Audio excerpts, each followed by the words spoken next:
সালামু আলাইকুম। প্রিয় দর্শক, অন্য মঞ্চের আলোচনায় আপনাদের সকলকে আমন্ত্রণ জানাচ্ছি।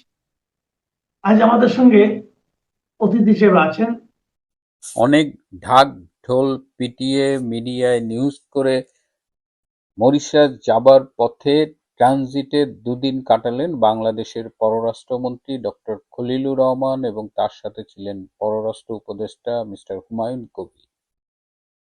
অনেকের সাথেই এই দুদিনে তারা মিটিং করেছেন, বিজেপি নেতৃত্বের সাথে, পররাষ্ট্রমন্ত্রীর সাথে, জাতীয় নিরাপত্তা উপদেষ্টার সাথে, এবং এই নিয়ে বাংলাদেশের মিডিয়ায় প্রচুর খবর প্রকাশিত হয়েছে এবং সবখানেই খুব পজিটিভ নিউজ ছিল।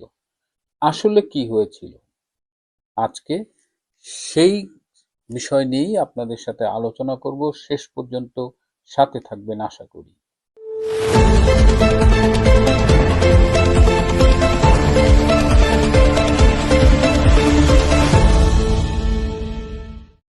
আসসালামু আলাইকুম এবং আদাব। গত 6ই এপ্রিল আমি একটা এপিসোড করেছিলাম। 7ই এপ্রিল ডক্টর খলিল এবং মিস্টার হুমায়ুন কবির দিল্লিতে গিয়েছিলেন এবং সেখান থেকে 9ই এপ্রিল তারা মরিশাসে গিয়েছেন ইন্ডিয়ান ফাউন্ডেশন আয়োজিত ইন্ডিয়ান ওশান সম্মেলনে। তো ভারতে তাদের কি আলাপ হতে পারে, ভারতে তাদের কি বার্তা দিতে পারে, এই সম্পর্কে আমি কিছু কথা আগাম বলেছিলাম। আমার মনে হয় যে আপনারা সেটা দেখতে পারেন। 8 তারিখে আমি দেখলাম যে একজন কমেন্টস করেছেন, আমার একজন দর্শক, যে মিল্টন ভাই একদিন হয়ে গেল, কি আলোচনা হয়েছে আপনি আমাদের জানান। আজকে আমি যখন কথা বলছি 12 তারিখ, 4 দিন হয়ে গেছে সেই মিটিংগুলো। তো আমি কেন 4 দিন সময় নিয়েছি, কারণ আমি এক্স্যাক্টলি ইনফরমেশনগুলো পেয়েছি গতকাল। আমি মনে করেছি যে একদম ভেরিফাইড ইনফরমেশন না হলে আমি আপনাদের কাছে দেব না, এবং আমি চেষ্টা করি সব সময় যেন যখন আমি কোনো ইনফরমেশন দেই তখন সেটা যেন ভ্যালিড হয়, সত্যি হয়। যখন আমি অ্যানালিসিস করি, আমার কোনো মতামত দিই, তখন সেটা আমার একটা অ্যানালিসিস বিশ্লেষণ হতে পারে। সেটা অনেক সময় আপনাদের পছন্দ হয়, অনেক সময় ভবিষ্যতের সাথে মেলে মেলে না, that's a different issue.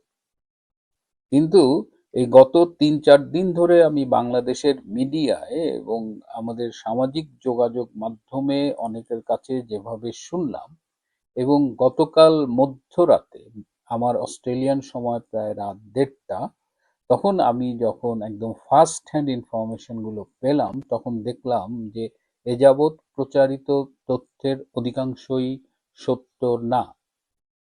Bangladesh গিয়েছিল বেসিক্যালি 18টা পয়েন্টস নিয়ে, 18টা দাবি নিয়ে আলোচনা করতে। ভারতের কাছে তারা 18টা বিষয়ে ফেভার চেয়েছে।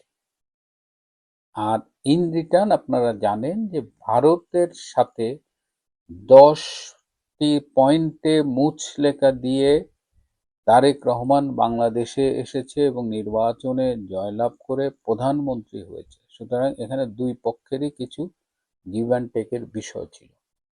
আসুন আমরা একটু দেখে নিই যে বাংলাদেশের পক্ষ থেকে কি কি চাওয়া হয়েছিল। যে 18টি পয়েন্ট বললাম, আমি প্রায় 10টা থেকে 11টা পয়েন্ট পেয়েছি। প্রথমেই বাংলাদেশ জ্বালানি নিরাপত্তা চেয়েছে, তেল চেয়েছে। বিশ্বের বর্তমান সংকটে মন্ত্রীরা যতই বলুক বাংলাদেশের তেলের সংকট নেই, আপনারা দেখতে পাচ্ছেন যে একটা তেলের পাম্পে কি পরিমাণ লাইন পড়েছে। তো সেই জায়গাতে বাংলাদেশ তেল চায়, এবং পাইপলাইন দিয়ে শেখ হাসিনার আমলে নির্মিত বাংলাদেশ ভারতের ভেতরে যে পাইপলাইন, সেই পাইপলাইন দিয়ে ইতিমধ্যেই বাংলাদেশ বেশ কিছু ডিজেল পেয়েছে। বাংলাদেশ চায় যে ভারত রাশিয়ার থেকে তেল কিনে আহ, শোধন করে বাংলাদেশের কাছে বিক্রি করবে। বাংলাদেশ বিদ্যুৎ চেয়েছে, বিশেষ করে আদানির যে বিদ্যুৎ কেন্দ্র রয়েছে, এবং সেক্ষেত্রে বিদ্যুতের যে বিল, সেই বিলটা দেওয়ার ব্যাপারে বাংলাদেশ একটু ফেভার চেয়েছে, যে মানে আস্তে আস্তে বাংলাদেশ বিলটা দেবে। 12টা নিত্য প্রয়োজনীয় পণ্যের অব্যাহত সরবরাহ, আনইন্টারাপ্টেড সাপ্লাই চেয়েছে বাংলাদেশ। 30শে জুন পর্যন্ত তারা এই নিত্য প্রয়োজনীয় 12টি প্রোডাক্ট যেন ভারত থেকে বাংলাদেশে যায়, সেটা নিশ্চয়তা চেয়েছে। এক্ষেত্রে ভারতের পক্ষ থেকে বলা হয়েছে যে যেহেতু এটা ফলনের উপর নির্ভরশীল, যদি সাফিসিয়েন্ট ফলন হয়, যদি তাদের ইন্টারনাল রিকোয়ারমেন্ট ফুলফিল হয়, তারপরে যদি নর্মালি যেভাবে তারা পাঠায় সেই পরিস্থিতি বিরাজ করলে তারা বাংলাদেশে এই নিত্য প্রয়োজনীয় বিষয়গুলো রপ্তানি করবে। সীমান্তের হাট, দুই দেশের সীমান্তে সাপ্তাহিক হাট বসত এবং ইউনূসের আমলে এই হাটগুলো বন্ধ হয়ে গেছে। তো বাংলাদেশের পক্ষ থেকে এই সীমান্তের হাট চালু করার জন্য ভারতকে অনুরোধ করা হয়েছে। ভারত বলেছে এটি বিবেচনা করে দেখবে এবং এর সাথে কোনো সিকিউরিটি ইস্যু আছে কিনা এটা ভারতের জন্য বড় কনসার্ন। এই যে পুরো আলোচনা হচ্ছে বা ভারতের কথাবার্তায় আমরা কিন্তু একটা জিনিস বুঝি যে বাংলাদেশে তারা সিকিউরিটি কনসার্ন নিয়ে এ কারণেই উদ্বিগ্ন যে বাংলাদেশের থেকে যেন ভারত বিরোধী জঙ্গি তৎপরতা বা বিধ্বংসী কোনো তৎপরতা না চলে, এইটা ভারত ইনশিওর করতে চায়। ভারতের নিজস্ব নিরাপত্তাটা খুব জরুরি এবং তার জন্য বাংলাদেশে ইন্টারনাল সিকিউরিটি পরিস্থিতিটা ঠিক রাখতে হবে। গঙ্গার পানি চুক্তি নিয়ে বাংলাদেশের পক্ষ থেকে বলা হয়েছে এবছরই 30 বছর যে চুক্তিটি করেছিল শেখ হাসিনা সরকার ভারতের সাথে, সেই 30 বছর মেয়াদী গঙ্গার জলের চুক্তিটি শেষ হয়ে যাবে এবছর। সুতরাং সেটি রিনিউ করার ব্যাপারে এর আগে ইউনূসের আমলে কিছু মিটিং হয়েছে, সেই মিটিংগুলো খুব একটা ফলপ্রসূ হয়নি। তো ভারতের পক্ষ থেকে এই গঙ্গার পানি চুক্তি রিনিউ করার ব্যাপারে অনুরোধ করা হয়েছে। ভারত বলেছে যে বর্তমানে যেভাবে ক্লাইমেট চেঞ্জ হচ্ছে, যেভাবে জলের প্রবাহ বিভিন্নভাবে প্রভাবিত হচ্ছে, কখনো কমছে বাড়ছে, ভেরি আনপ্রেডিক্টেড কিছু বিষয় ঘটছে। তো সেই বিষয়গুলো বিবেচনা নিয়ে ভারত সম্ভবত বাংলাদেশের সাথে একটি গঙ্গা পানি চুক্তি করবে, তবে সেটি আগের মতো 30 বছর মেয়াদী হবে না। সর্বোচ্চ যদি চুক্তিটি হয় সেটি 15 বছর মেয়াদী একটি চুক্তি হতে পারে। তিস্তা নদীতে বাঁধ, এটি নিয়েও ভারতের কাছে বাংলাদেশের পক্ষ থেকে অনুরোধ করা হয়েছিল এবং এটি ভারত বলেছে যে এই যৌথ নদী কমিশন আছে এবং যেসব কমিটি আছে তারা আলোচনা করে এই ব্যাপারে একটা সিদ্ধান্তে পৌঁছবে এবং তখন ভারত সরকার এটি দেখবে। ভিসা নিয়ে বাংলাদেশের পক্ষ থেকে একটি কথা বলা হয়েছে, যেমন আপনারা জানেন যে দীর্ঘদিন ধরে বাংলাদেশিদের জন্য ভারত ট্যুরিস্ট ভিসা দিচ্ছে না, মেডিকেল ভিসাটাও খুব কঠিন করে ফেলেছে। শিক্ষার্থীদের জন্য যে লেখাপড়ার জন্য যে এডুকেশন ভিসা সেটিও অনেকটা অনিশ্চিত হয়ে গেছে।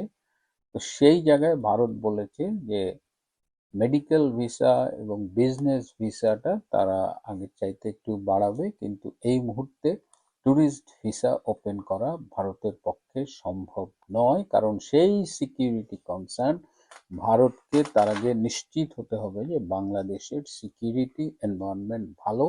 এবং বাংলাদেশে আপনারা জানেন যে এই ইউনূসের আমলে বা জুলাই আগস্টে সেই জঙ্গি অভ্যুত্থানের সময় ভারতীয় দূতাবাসের অফিসগুলো বিভিন্ন জায়গায় বিভিন্ন শহরে আক্রান্ত হয়েছিল। সুতরাং ভারত এখনো মনে করছে যে তাদের যে অফিসের নিরাপত্তা সেটা এখনো তারা সিকিউর ফিল করছে না। সো এই অবস্থায় ট্যুরিস্ট ভিসা পেতে বাংলাদেশিদের আরো একটু অপেক্ষা করতে হবে। শিক্ষার্থীদের জন্য ভিসারও সেই একই কাহিনী, সেখানেও এই সিকিউরিটি কনসার্ন এবং সেখানেও যে আগের মতো যে একটু মানে শিক্ষার্থীদের যে এডুকেশন ভিসা দেওয়া হতো সেটি এই মুহূর্তে একদম ওপেন করে দেওয়া হবে না। তার মানে ভিসার যে সমস্যা সেটা একরকম থেকেই গেল। বাংলাদেশ থেকে যে 10 দফা চুক্তিতে মুচলেকা দিয়ে তারেক রহমান ভারতের সাথে একটা আন্ডারস্ট্যান্ডিং করে বাংলাদেশে ফিরেছিলেন এবং প্রধানমন্ত্রী হয়েছেন নির্বাচনের মধ্য দিয়ে, সেইখানে সেই 10 দফার আপডেট জিজ্ঞেস করা হয়েছিল ভারতের পক্ষ থেকে এবং দেখা গেছে যে 1.5 দফা মেনেছে। কথা ছিল যে 3 মাসের মধ্যে এই 10 দফা তারা মেনে নেবে কিংবা 10 দফায় পর্যাপ্ত অগ্রগতি থাকবে, কিন্তু সেখানে দেখা গেছে যে সেনাবাহিনীর উচ্চ পদে কতিপয় পদে রদবদল এবং তুরস্কের একটি দলকে বাংলাদেশ থেকে ফিরিয়ে দেওয়া, এরকম ছোটখাটো কিছু দাবি মেনে নেওয়া হয়েছে, কিন্তু অধিকাংশ দাবি কিন্তু এখন পর্যন্ত মেনে নেওয়া হয়নি। সীমান্তে জঙ্গিদের তৎপরতা আস্তানা আপনাদের মনে আছে আমি অনেক আগে বলেছিলাম ভারতের পক্ষ থেকে একদম স্যাটেলাইট পিকচার দিয়ে বলা হয়েছিল কোথায় জঙ্গিরা আস্তানা গেড়েছে। তো সেই ব্যাপারে আপডেট জানতে চাওয়া হচ্ছে। জেল পলাতক জঙ্গিরা যারা 24 সালের জুলাই আগস্টে জেল ভেঙে পালিয়ে গিয়েছিল, জেল থেকে মুক্তি পেয়েছিল, নানান কাজে তারা এখন মিশে গেছে এবং তারা বাংলাদেশে থেকে তাদের জঙ্গি তৎপরতা আবার শুরু করেছে। তাদের গ্রেপ্তার করার ব্যাপারে ভারতের পক্ষ থেকে জানতে চাওয়া হয়েছে এবং বাংলাদেশের কাছে ডক্টর খলিলের কাছে তেমন কোনো ইনফরমেশন ছিল না। একটা ইন্টারেস্টিং বিষয় ফাঁকে একটু বলে নিই যে ডক্টর খলিলের সাথে অজিত দোভাল নিরাপত্তা উপদেষ্টা এবং পররাষ্ট্রমন্ত্রী ডক্টর জয়শঙ্কর দুজনের মিটিং হয়েছে, কিন্তু দুজনের মিটিংয়েই কিছুটা সময় হুমায়ুন কবির সাহেব ছিলেন, কিন্তু পরবর্তীতে হুমায়ুন কবির সাহেবকে আহ, বের করে দিয়ে খলিলের সাথে একান্ত বৈঠক করেন অজিত দোভাল এবং জয়শঙ্কর। অর্থাৎ হুমায়ুন কবিরকে আসলে মূল আলোচনার সময়গুলোতে রাখা হয়নি। আরো ইন্টারেস্টিং বিষয় হলো সমুদ্র নিরাপত্তা নিয়ে আলোচনা হয়েছে।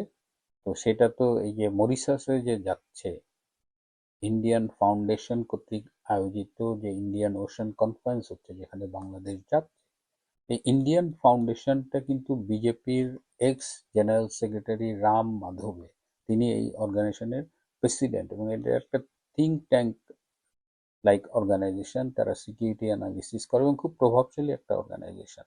তো এই সমুদ্রজনিত নিরাপত্তা, মেরিটাইম সিকিউরিটি, গভর্নেন্স, এগুলো আসলে এই মরিশাসেই আলোচনা হবে এবং এই যে কনফারেন্সটা হবে এর ফাঁকে ফাঁকে ডক্টর খলিল এবং ডক্টর জয়শঙ্করের মাঝে মধ্যে কথা হবে বলে ধারণা করা হচ্ছে। সবচেয়ে ইন্টারেস্টিং বিষয় হলো যেটি আমাদের মিডিয়ায়, আমাদের সামাজিক যোগাযোগ মাধ্যমে বলেছে যে বাংলাদেশের পক্ষ থেকে শেখ হাসিনাকে এবং সাবেক স্বরাষ্ট্রমন্ত্রী মিস্টার কামালকে ফেরত চাওয়া হয়েছে। সম্পূর্ণ ভুয়া তথ্য। পুরো এই যে 2-3 দিন ছিলেন ডক্টর খলিল, একবারের জন্য শেখ হাসিনাকে বাংলাদেশ ফেরত চায়নি বা এই প্রসঙ্গটি আলোচিত হয়নি। আরো ইন্টারেস্টিং হলো যে হাদির সম্ভাব্য খুনি বলে যে দুজন ভারতে গ্রেপ্তার হয়েছেন, তাদের ফিরিয়ে দেওয়ার ব্যাপারেও বাংলাদেশের পক্ষ থেকে কোনো আলোচনা করা হয়নি, কোনো দাবি জানানো হয়নি। অথচ আমাদের মিডিয়া এটা নিয়ে একদম ফাটায় ফেলছে যে শেখ হাসিনাকে চাইলেন। কেউ কেউ বলছেন যে শেখ হাসিনাকে ফেরত চাওয়ার প্রসঙ্গ উঠতেই আলোচনা বন্ধ হয়ে গেল। কেউ কেউ বলছেন যে হাদির সম্ভাব্য খুনিদের ফেরত দেওয়ার ব্যাপারে ভারত ঐকমত্যে পৌঁছেছে, উইচ আর বেসলেস, এগুলো সত্যি না। আমাদের মিডিয়া আরো দেখলাম যে বাংলাদেশের প্রধানমন্ত্রী জনাব তারেক রহমান 10ই মে 3 দিনের জন্য ভারত সফরে যাবেন, এরকম একটা তারিখ কিন্তু ঘুরে বেড়াচ্ছে। বাংলাদেশের পক্ষ থেকে এরকম একটা প্রস্তাব দেওয়া হয়েছে, কিন্তু ভারত সেই প্রস্তাবে সম্মতি জানায়নি। ভারতের পক্ষ থেকে খুব ক্লিয়ার বার্তা দেওয়া হয়েছে যে বাংলাদেশের ইন্টারনাল সিচুয়েশনটা ইমপ্রুভ করতে হবে। 10 দফায় মুচলেখা দিয়ে তারেক রহমান কথা দিয়েছিল বাংলাদেশে একটা ইনক্লুসিভ পলিটিক্যাল এনভায়রনমেন্ট ফিরিয়ে আনা হবে, অর্থাৎ আওয়ামী লীগ সহ সকল রাজনৈতিক দল সেখানে রাজনীতি করবে। সেই কথাটি তারেক রহমান এখনো রাখেননি। কথা ছিল আইসিটির যে বিতর্কিত বিচার ব্যবস্থা সেটি বন্ধ করা হবে। কথা ছিল এই আইসিটিতে বিচারের নামে যে প্রহসন সেটি বন্ধ করা হবে। কথা ছিল আইসিটিতে যে প্রহসনমূলক বিচারের মাধ্যমে শেখ হাসিনাকে মৃত্যুদণ্ডের রায় দেওয়া হয়েছে সেটিও বাতিল করা হবে এবং আইসিটির এই অংশটি বেসিক্যালি বাতিল করা হবে। এই মুচলেখা দিয়ে কিন্তু তারেক রহমান ক্ষমতা নিয়েছেন, দেশে ফিরেছেন, কিন্তু এখন পর্যন্ত তিনি এই কথা রাখেননি।